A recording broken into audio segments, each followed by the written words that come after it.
be talking about how the body heals itself, and that the body was designed to heal itself. So this is kind of a core essential to health and balance, and to what we do here, and our philosophy, and how we see people get well. Yeah. So it's really foundational, and I think it's a really good topic to talk about. Didn't you tell me that this topic has gotten more attention than any of our other topics? Yep. From Yeah. autoimmunity to posture to flexibility and training, dieting, shopping, cooking, organic, all that. All that. This topic. This topic is just like blown up on our website.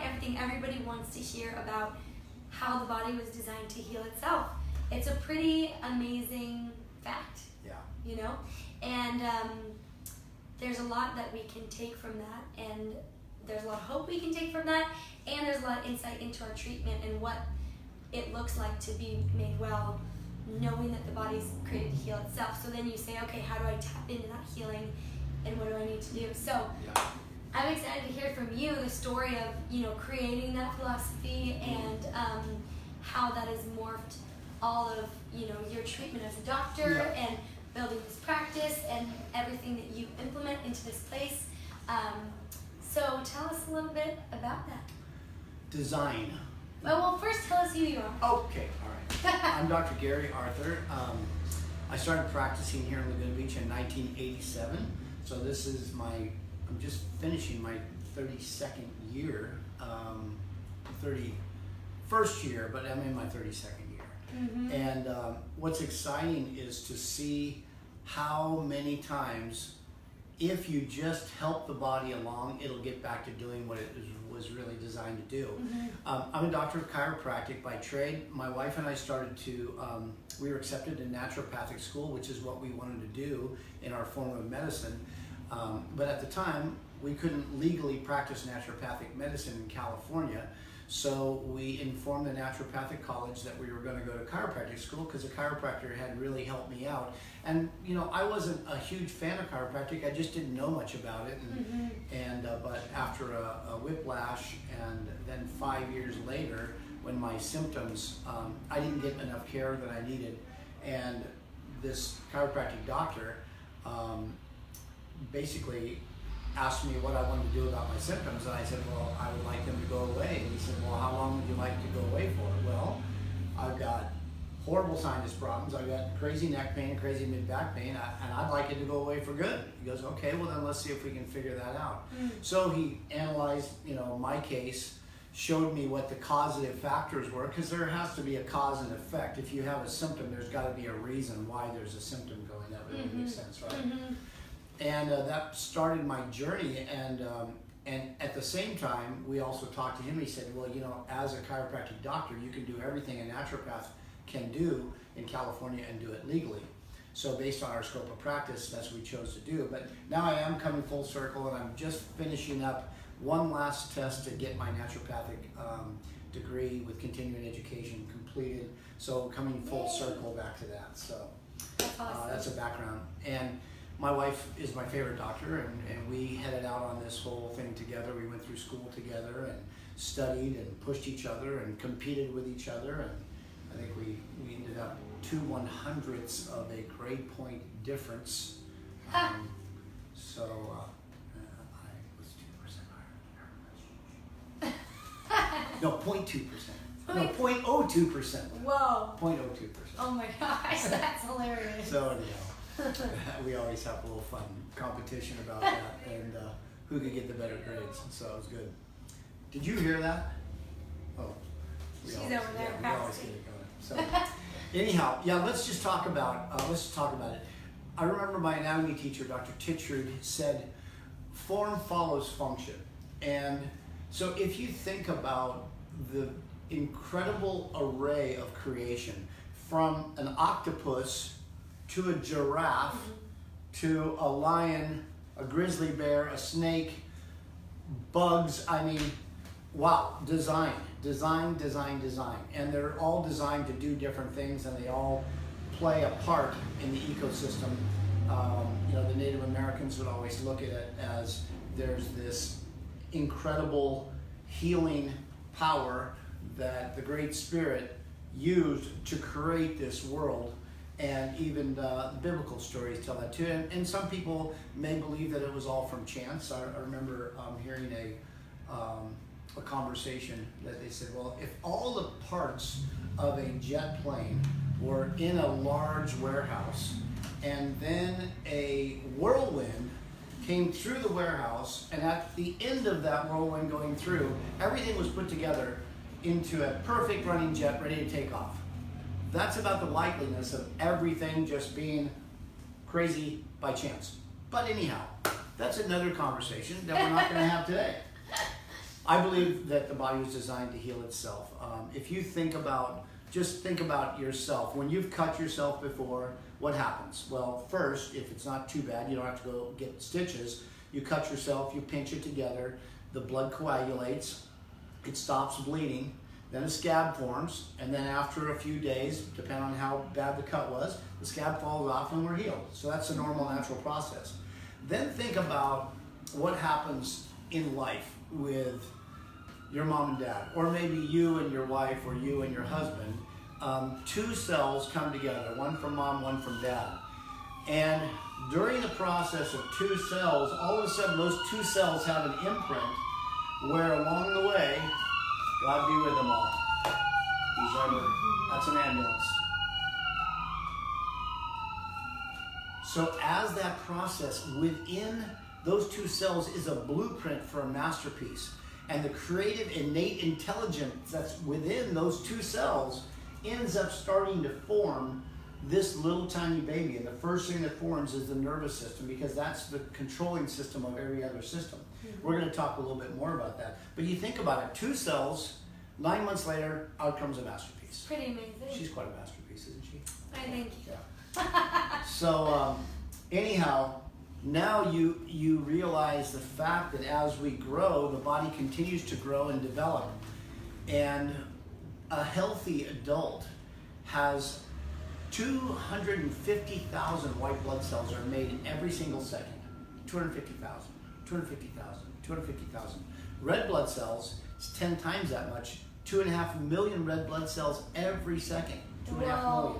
2.5 million. 2.5 million. Wow. 2.5 million. Just like that. That's amazing. Isn't that amazing? Yeah.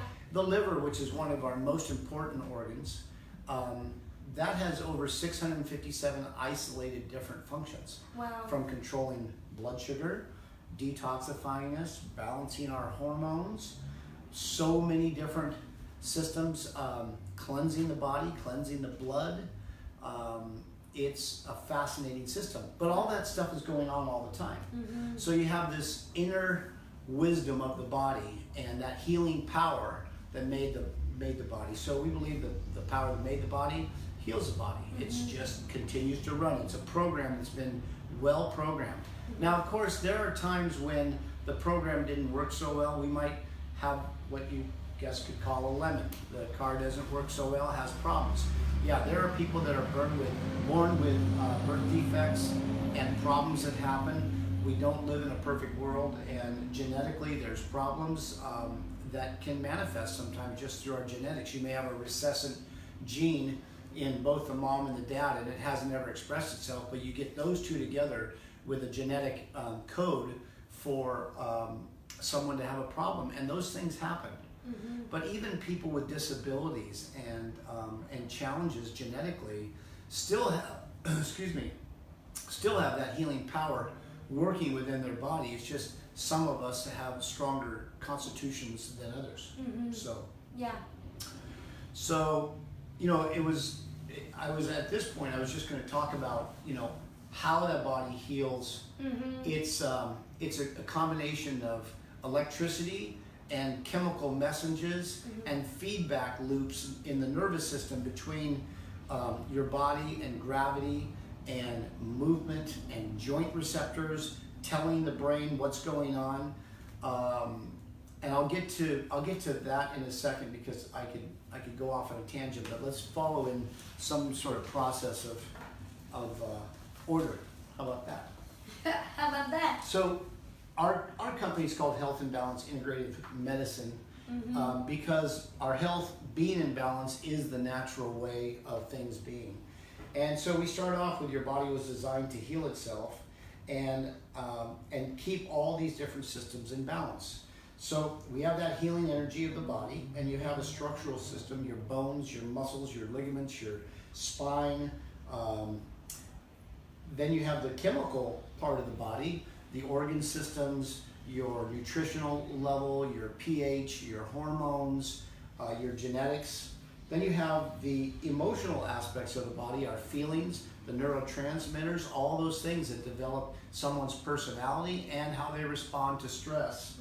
And then you also have the electromagnetic system, like the energetic components of our system, like the Chinese acupuncturists work with a lot with the electromagnetic or energetic systems, as well as we know that a lot of cell phone use real close to us can be detrimental to our health, and there are things to help understand more the electromagnetic. And on our website, when you become a patient, you can get a code to see research. We have research about all these different things from the latest research sources to show how the body works and what the science says about the system that we've been building for a long time. I'm also an applied kinesiologist. I also have a certification in what's called CHEK corrective exercise. I'm a health coach. I've been certified as a postural and structural rehab doctor and functional medicine doctor. And so a lot of these concepts we're bringing in today have been through years and years and years of assimilating and putting things together. Now, stress can interfere with our body's ability to heal itself. If I give a little boy, and I love telling little kids, I go, you look like a fast runner, are you? And they go, yeah, I'm a fast runner. I said, let me see you run down the hall, let's see. And they, poof, poof, poof, they run so fast. But imagine if there was a hurdle that was in the way of that little boy running. Let's just say we took a 2x4 and put one every 4 feet. Now he may or may not trip, but let's say we go from a 2x4 to a 4x4 and we put like a little hurdle, and then we go by an 8x8. Now he's going to slow down, not be able to run as fast. Stress is like a hurdle from the body doing what it's trying to do, which is to keep us healthy. So when you get stressed structurally, chemically, emotionally, energetically, that's going to affect the body's ability to heal and do what it's supposed to do. And stress can be injuries, bad posture, dehydration, not getting enough sleep, emotional stress of a bankruptcy or a divorce or a death of a loved one. All these things can really start to interfere with our body's ability to heal. But removing the stressors and starting to decrease the stress load allows the body to start healing itself naturally, because when you start taking lifestyle steps and you start receiving treatment to decrease the structural stress, decrease the chemical stress, decrease the emotional stress, decrease the electromagnetic stress, the body's own healing power has an ability to start taking over again. Sometimes people start the project too late. That's true. Some people decide, oh, I'm going to get healthy, and they've been smoking cigarettes for 50 years and they've got advanced lung cancer. Well, I mean, we got to be realistic. But here's the thing. Once you get started on healthy lifestyle changes or doing integrative healthcare to start decreasing the stress load, there's got to be measuring points along the way. Is your blood chemistry getting better? Are you starting to feel more energy? Do you have less pain? Do you have a better range of motion? All those things. Is your outlook, getting better? You have to have measuring points to make sure that something's working if you're going to invest in it, right? If you're going to invest your time and resources into a project, you want to see it move along. Yeah. Can you think of an example, like maybe construction or something? Yes, yeah. We're redoing our kitchen right now, and it's been an exciting and long process. But, in it, we know going into it, it's like, okay, here's this end goal that we want, and here's what we want it to look like. And here's what we want it to look like, right? And then here's where it is, here's where we want it to be. So in the planning of that, it's like, okay, what is the investment going to look like? How much money are we going to have to put into this? How much time are we going to have to put into this? And then along the way, there's checkpoints of like, how far have we moved along? And you get to start to see the kitchen, changing and looking better and better until you finally get to your end goal. Picking out your paint, your flooring, all those final fun things, you know. But a lot of the other stuff has to happen first. So it really is a picture of our bodies and our health. You know, it's looking at where are we and where do we want to be, and you know what's going to be the investment financially and with our time in order to get there, and then along the way where are we at, how is our progress and everything like that. Yeah, and I think the other thing is, what are the obstacles? You know, if you've got obstacles that are going to stand in the way for you taking action and doing something, then you either got to figure out how to overcome those obstacles, or you know, why waste your time? You know, so if you've got a husband or a wife that doesn't think that you need to do anything or you shouldn't spend any money on your health, well, that's an obstacle that has to be, you know, handled. You know, basically you got to start talking value. What kind of value do you place on feeling better? How much would your husband or wife be willing to spend to have you not complaining about your problem anymore, and to actually be energetic and be able to dance and go hiking with them and be a nice person around the house again? How much would they write a check for? Something to think about. But you know, that's just our own natural process. And if there's an obstacle, like you feel like you don't have discipline, or you don't have you don't feel like you have a future or a hope, you know, then that's where you have to look at that and say, well, why is that? What is it that's standing in the way? If you've got considerations that you're going to be that problem, you know, that person with health problems, then maybe you need to take a look at that consideration and see, does that belief system still really serve you? Especially, does it serve you moving from here where you are to where you want to go? Yeah, I think that's huge, looking at our belief systems and what's really holding us back, and the power of our own thinking in allowing us to get where we want to go. Yeah, do you think that sometimes people just think they're stuck and this is just the way it is, I'm getting old and that's just the way it is? I think for sure. Yeah. I do too. I see a lot of people, they don't even try. They just have accepted the fact that they're going to be in their lazy boy, and that's about it. And they're just going to get fatter and fatter and not be active, and you know. Yeah, I think we can. That's sad. It is sad. We can all, and I think we all have those places in our life where we realize, like, you know, whoa, I feel stuck, and I like accepted this kind of aspect of my life, and I'm just like, well, this is just how I am, and it's gonna be, you know, and it's so cool when we start to recognize those places that we've started believing that, and then realizing there actually is hope for change. And I think that's something that, you know, Health and Balance really embodies, is like, it's a place of hope. You know, there's so many stories of hope that we've seen from our patients, that like change is really possible. Yeah. Which is super cool. I did, before I started my pre-med, as I was in between school and figuring out what kind of doctor I wanted to be, I did a lot of carpentry work, and just to see, most houses can be remodeled. Most houses don't have to be torn down unless they're just completely termite ridden, the foundation is cracked, and then you know, you just basically got to tear down. Same thing with a car. You can usually remodel the car. It may take a lot of work based on how the car's been taken care of. But most cars and houses can be remodeled. Yeah, it's going to take time and energy and money, and you have to find a contractor or a mechanic that you trust, thinks and that you feel comfortable with, that they have your best interest at heart, and then they're going to do a good job for you. And then you're going to have, the outcome is going to be, hey, you're going to be driving around in that beautiful remodeled car, or enjoy the beautiful new kitchen, front room, or bathroom, or whatever. You know, a lot of people will buy a new car. I mean, the average price for a new car now, for a nice new car, is at least $35,000 to $40,000. People will pay for that, and not even blink an eye. They just pay it off in 5 years or 7 years, or what have you. But a lot of people, you know, they think twice about investing in their health. It was Aristotle Onassis, who at the time was the richest man in the world. He's the one who said, truly my health was my greatest wealth. And he didn't say that until the myasthenia gravis was taking him down and he had no hope left. So, yeah, it's something to think about. How much do we value our quality of life?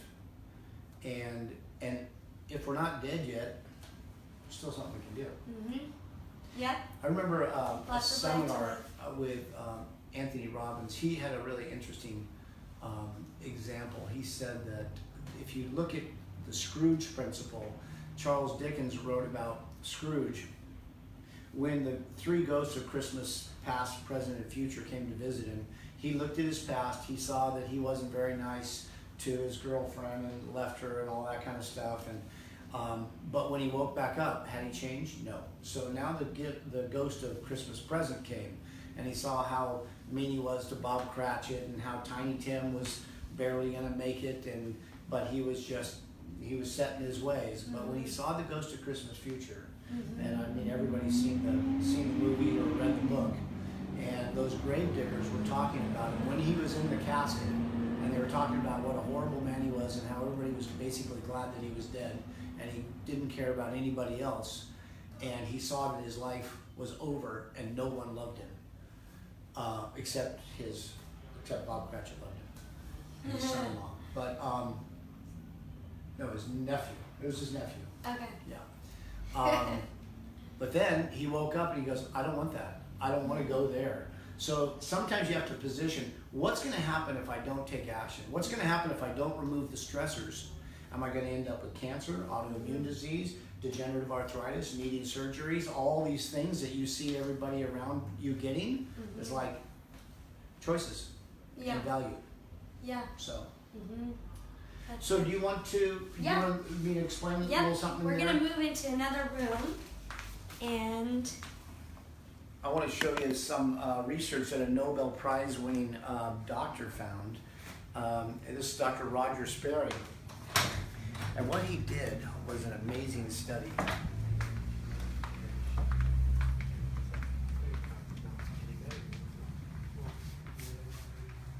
Come on in. Are you coming in for this part? Okay. And let's close this. Why don't you just join me?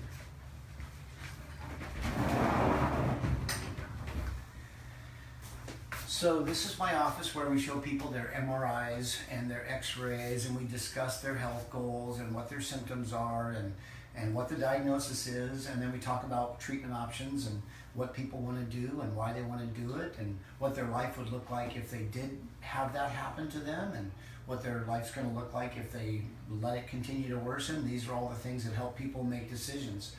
And here's what Dr. Sperry found. He did research on the brain, and what he found, let's get my lights on here. There we go. He found that the brain is basically like an electrical generator, and it generates this electrical life force that travels down through the spinal cord from the brain. Central nervous system is the brain and the spinal cord. It travels down through the center of the brain, it exits out from a hole right here, and then goes down through the spinal canal and goes out through these exit points, these are called spinal nerves, out to every single organ, every single muscle of the body, and organ of the body has its nerve supply. Just like wiring, if you wire a house for sound or for lighting or your plugs in your house, it's pretty interesting. So what they found is that 90% of the energy that the brain puts out is used just to relate our physical bodies to gravity. 90%. That means standing up and walking. When we're not lying down, 90% of the brain's energy is used just to relate to gravity. Now, gravity has 14.7 pounds per square inch pushing down. That's why there's very specific architecture of the spine is to handle the 14.7 pounds per square inch of gravity pushing down on us. So 90% goes to the body to function. Only 10%, precious 10%, goes to thinking and to organ function and to healing. Only 10%. And that's if you have normal posture of your spine. Okay? But if you have a distortion of your spine, it means it's going to rob part of the precious 10% because it'll need more than the 90% just to deal with the distortion. So how does that happen? Well, let's just take a look at here's a whiplash, for example. The person gets hit from behind, their neck goes wham, wham, like that. And you know, the average head is 8% of your body weight. So for example, this is an 11-pound bowling ball. This is the size of a 137-pound person's head. This is how much it weighs. So imagine you're sitting there at a stoplight and you get hit from behind with 2,000 pounds of G-force. Tears the ligaments and tendons. And then we can end up with gravity during this stage of healing. You get 3 days of inflammation, but you have a repair stage that lasts for 12 weeks. And that repair stage, it heals with scar tissue. And that scar tissue is meshed together. That's why I use this baseball. If this is like skin, this is like normal fascia, like when you're cooking chicken, you know, the smooth, shiny part around the muscle, that's the fascia. Well, this is like scar tissue. So during 12 weeks after an injury, the body will lay down scar tissue, and then it has little neurons in between that when you push on scar tissue or you stretch it, it causes pain and stiffness. So the body can heal in these distorted patterns, much like this. I don't know if you can see down here, Maria, but this is a normal curvature of the neck. This is loss of curvature, but then that loss of curvature now is robbing the organ systems, and it starts to go through degenerative arthritis, and it actually basically goes into a fusion of the spine because there's so much pressure. You've lost the curve, and the pressure going down on the bone creates the body to pull phosphorus and calcium, and it goes in and calcifies into the scar tissue and creates degenerative arthritis, osteoarthritis. So the idea here then is a lot of times when you fix the posture and you restore it back to normal, which is what I did. This is the guy that, you know, fixed me up. This was 5 years after my whiplash. You can see my neck goes up and forward, up and forward. I had torn ligaments, and it healed this way instead of having the curve. This was 9 months later once I made the decision to do it. And yes, it took me a couple years to pay it off on my Visa card, but I knew why I wanted to do it. About 3 months in, all of my symptoms were gone. So to go from symptom relief to fixing it once and for all, you can see I got the curve back. And then this is 32 years after this picture's taken, and you see I kept the curve there and kept my body from going through degenerative arthritis. Here's a gal that, you know, fixed her body from a reverse curve with degenerative arthritis into a perfect curve. Here's a person that I can't help that's completely fused, but I can help them manage. Just can't offer them that we can remodel it. So that's the idea. And if you think about the fact that if you think about the energy that the brain produces is like water running through a hose. If you and I grab a hose and we each get on one end, if we're looking down, what happens to the diameter if we stretch that hose? What happens to it? Oh. Decreases. It gets smaller, right? Mm-hmm. What do you think that's going to do to the flow? If you end up with a distortion of your posture right here, what do you think that's going to do to the flow to the rest of the body?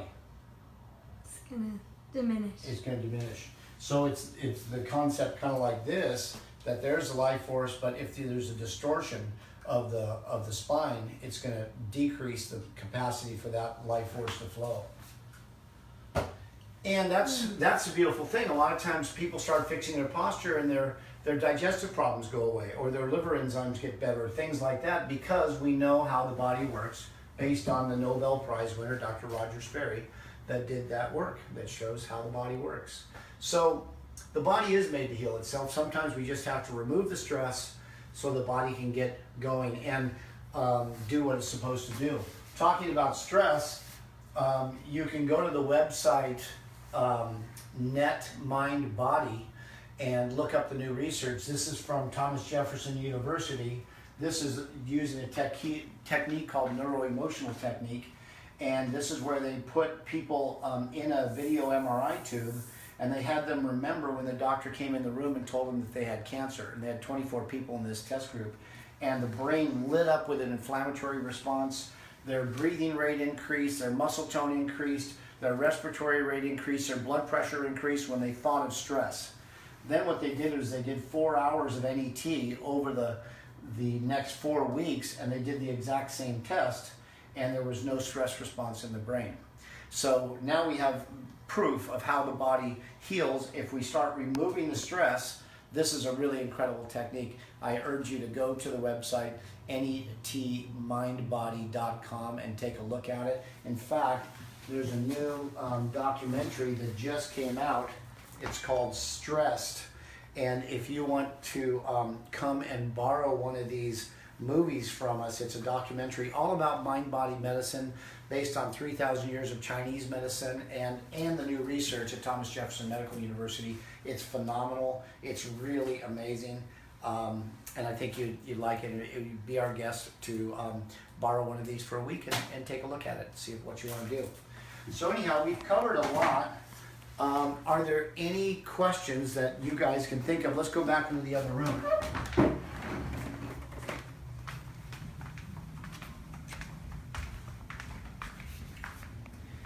So, let's see. Can either of you guys think of anything that sparked your interest? Any of the viewing audience, or either of you, can you think of anything that would be good to discuss? Well, I think that, we have our body able to heal itself, and then we have these stressors that get in the way. And once we decrease the stressors, then our body is able to be in that place of healing itself again. And those stressors come in the form of emotional stress, biochemical stress, structural, and electromagnetic. So I think, what are some practical steps that people can take in order to get their body into a state of being able to heal itself again, if they feel like it's not healing itself? Well, I would say number one is just take inventory of what symptoms you've currently got, and list them in their priority and how bad they are. Like, is it always a 10? Well, 10 is the most severe pain you could ever handle, or that's screaming in pain, or digestive complaint, or you can't get out of bed because you're so fatigued. Be realistic, and maybe you're between a 2 and a 6 on something. But I would put your top maybe 10 symptoms that you've got. Yeah. And then I would design, what is it you want to feel like? What would you like it to be? What would your life look like if 90% of those symptoms were gone? Yeah. And then I would rate your commitment level on a scale of 0 to 10. How committed am I to achieving that? And then I take a look at what are the obstacles. What are the obstacles stand in the way? Oh, I don't have money. Well, money doesn't have to be an obstacle. I mean, how many of you watching have bought your house on a mortgage, a 30-year mortgage? Some people are wealthy and they just buy the house with cash, but that's not the great percentage of people. I don't know what the stats are, maybe 2% of the people buy their house with cash. So most people, though, realize the value of owning a home, that they're not just paying rent, they're actually building an asset, and that's where our health is really an asset. Yeah. So what are the obstacles? Is it money? Is it a belief system that you think the only way you can ever be well is by getting on medications, or are you just trying to cover up the symptoms? So see what the obstacles are, and then how would you overcome those challenges? How would you overcome those obstacles? What could a person do? For me, I had to get out the Visa card. That's what I did. Yeah. It took me 3 years, but it was the best decision I ever made. Besides, I would say, knowing where I'm at in my relationship with God and marrying the right woman. I would say doing the work to fix my body was right there in the number 3 position. Yeah. And so I think that's the biggest thing. Just take inventory. Yep. See where you're at. Where do you want to be, and what's keeping you from getting there, and what part do you play in it? Is it everyone else's fault, or are you willing to accept a little responsibility? I think that's a healthy place to be. Yeah. And then plan a strategy. Find a healthcare practitioner that you are comfortable with, that you can find is believable. I mean, we have an incredible team of people, from our medical director, Dr. Marcela Dominguez, our nurse practitioner, Rochelle Rodriguez, my wife, Lisa Arthur, our other doctor, Dr. Jordan Martin, myself, our therapy crew of massage therapists, and we just have an incredible team. We do. But there's lots of incredible doctors, you know. It's like, you know, find somebody that you like. Find somebody that you feel you can trust and that has your best interest, and then you get to work. That's it. Yeah, that's good. Yeah. I like that. So I think, you know, within that is that, you know, if you are looking for a practitioner and you're looking for a solution to the symptoms that you're experiencing, we invite you in. We'd love to have you. We'd love to look at, you know, where you are with you and where you want to be and create that plan for you to get there. So that invitation is open to you as well to come in and join us here in our amazing team and everything. So Where do they call? You can call us at 949-497-2553, or you can visit healthandbalance.com and schedule an appointment there. So we'd love to meet you and everything like that. And thanks for joining us today. Thanks, Dr. Gary, for all the insight. It was so good. There's hope. Our body can heal itself. And yeah, hope for change. Good. You're amazing.